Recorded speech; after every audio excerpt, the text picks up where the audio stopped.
Have you ever wondered what it takes to make it to the NBA when the odds are stacked against you? Some players are born into opportunity. Others fight just to survive. Think being kicked out of your home at 13, like Jimmy Butler, or sleeping on the streets of the Congo like Serge Ibaka, or picture Allen Iverson facing 5 years in prison before ever stepping on a college court. These aren't just underdog stories. They're raw, real-life battles for survival, purpose, and glory. So, how far would you go if quitting wasn't an option? Would you train barefoot or sleep on a friend's couch? Hit that subscribe button if you're ready to dive into the incredible journeys of NBA legends who risked it all and made it.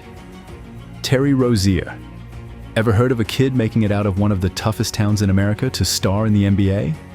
Meet Terry Rozier. Born in the gritty streets of Youngstown, Ohio, a city known more for its prisons than opportunity, Terry didn't have it easy. His father spent all of Terry's childhood in prison. His mum struggled to feed him and his brother, and their family was haunted by death threats linked to a crime his dad committed. Scared for his safety, Terry moved in with his grandmother. Think your school was tough? Terry ended up in a school for troubled kids. At his very first basketball practice, the coach told him, "Lightning has a better chance of hitting you than you making the NBA." Can you think of hearing that? But Terry didn't quit. Despite gaining interest from youth league teams, his grades weren't good enough, so he transferred to Hargrave Military Academy in Virginia, where life felt more like boot camp than school. One time, he got punished for cheating and had to do 25 hours straight in uniform with no sleep. What did he do next? Drop 68 points in a game. No joke, 68 points. By his second year at Louisville, he averaged 17.1 points, 5.6 rebounds, and 2 steals per game. The NBA noticed. At a Celtics workout, co-owner Steve Pagliuca said Terry beat 2 guys like they weren't even there. The Boston Celtics select Terry Rozier. Drafted by Boston, he worked hard, but he wanted more than bench time. In 2019, he bet on himself again and joined Charlotte, starting all 63 games and improving across the board. What drives someone to keep pushing like that? Terry Rozier risked it all, and he's still just getting started. What would you do if everything were against you and success seemed nearly impossible? Jimmy Butler. What would you do if your mother kicked you out at just 13 years old? That's exactly what happened to Jimmy Butler. At age 13, his mum told him, "I don't like the look of you," and left him to survive alone in the streets of Tomball, Texas. Homeless and heartbroken, Jimmy couch surfed from one friend's house to another, unsure of where he'd sleep next. Then came a turning point. It's Miami. Here's a long shot and a three by Butler.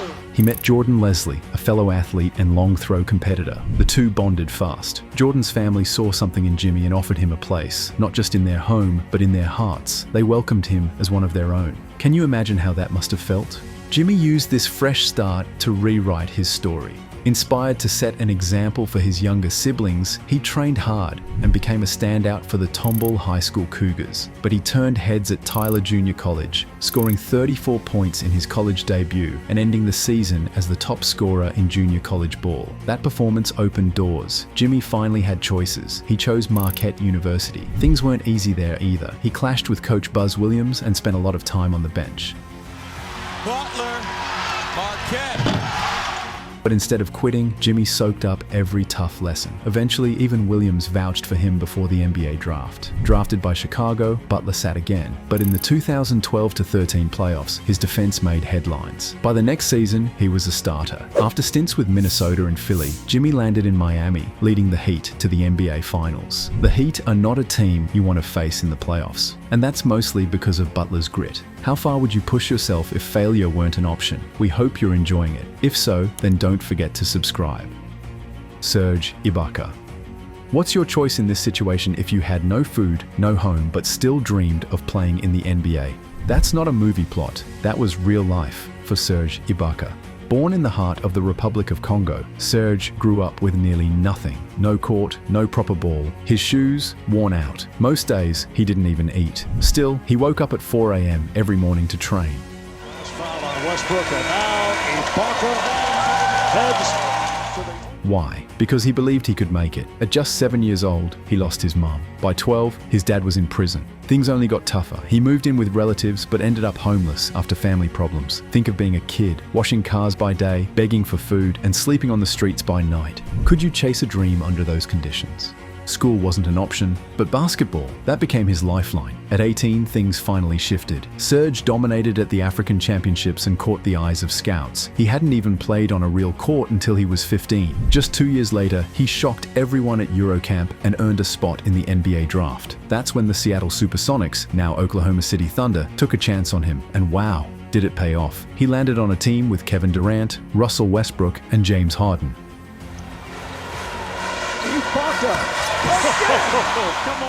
Talk about a lineup. Serge quickly became known as one of the league's top shot blockers. In 2012, he helped OKC reach the NBA Finals. Allen Iverson. What would you do if the world gave up on you before you even had a chance? For Allen Iverson, life started with more pain than promise. His father walked out and his stepfather ended up in jail for drug dealing. That left his mother struggling to raise Allen and his siblings. Things got so bad that the family was evicted for unpaid rent. Even as a kid, Allen felt the pressure. He made a promise to himself to become a pro athlete and lift his family out of poverty, but that dream nearly vanished. As a teen, Iverson was caught up in a mass brawl and was facing up to 5 years in prison. Thankfully, the charges were dropped, and Allen saw it as a second chance. He buckled down, passed his exams, and made it to college. A gifted multi-sport athlete, Allen could have played football, but a college basketball coach believed in him. Even though he stood just 183 centimeters tall, Allen chose basketball, and the rest is history. He made waves in college, and by the 1995-96 season, he was an NCAA All-Star, quickly becoming the #1 pick in the NBA draft, selected by the Philadelphia 76ers. At first, he was flashy, relying on dribbles and wild shots, but his talent was undeniable. By the 2000 to 2001 season, Iverson led Philly to the NBA Finals, facing a dominant Lakers squad that hadn't lost a single playoff game. What did Allen do? He dropped buckets on them anyway, and won both the NBA MVP and scoring title that year. Small but fearless, Allen Iverson was an unstoppable force. He didn't just play the game, he changed it. These stories aren't just about basketball, they're about grit, sacrifice, and the will to rise when everything says you shouldn't. From Terry Rozier to Allen Iverson, these players didn't just beat the odds, they redefined them. Their paths prove that glory belongs to those who risk everything to reach it. If these journeys inspired you, hit that subscribe button, leave a comment about which story hit you more, and stay tuned for more tales of heart, hustle, and undeniable greatness.